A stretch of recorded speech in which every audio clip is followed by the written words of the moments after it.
We all carry limiting beliefs, these negative thoughts that take root in our subconscious minds over time.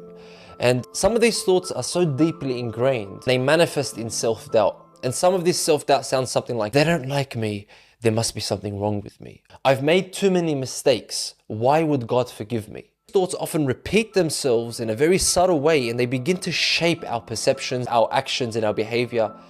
And confronting and processing these destructive thoughts is challenging. And that's why a lot of people struggle with this aspect of self-development.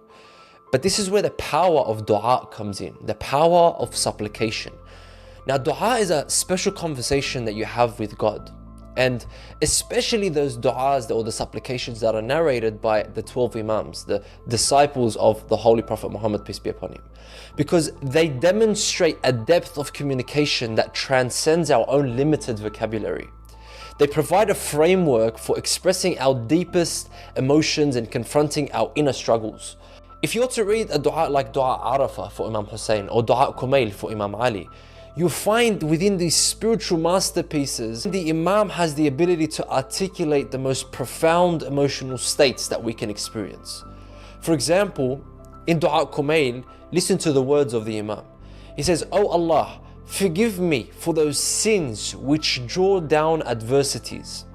See, this line, he acknowledges our mistake, while at the same time seeking forgiveness. He's addressing the limiting belief of being unforgivable. There is nothing that God won't forgive you for. He literally begins the supplication by saying, "Oh God, I ask you and I beseech you in your mercy that has fulfilled and encompassed everything." That's the opening line of the supplication. Immediately you start to see the release of the tension that the limiting belief has on you. Dua serves as an outlet to confront our limiting beliefs, negative thoughts. It allows us to lay our deepest insecurities and fears before Allah subhanahu wa ta'ala.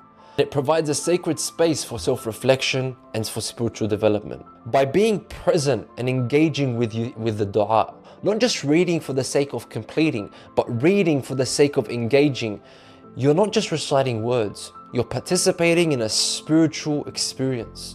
A spiritual experience that's designed to take you to the depths. You're learning through the dua how to articulate your inner struggles, how to confront your limiting beliefs, and how to open yourself to divine guidance and to transformation.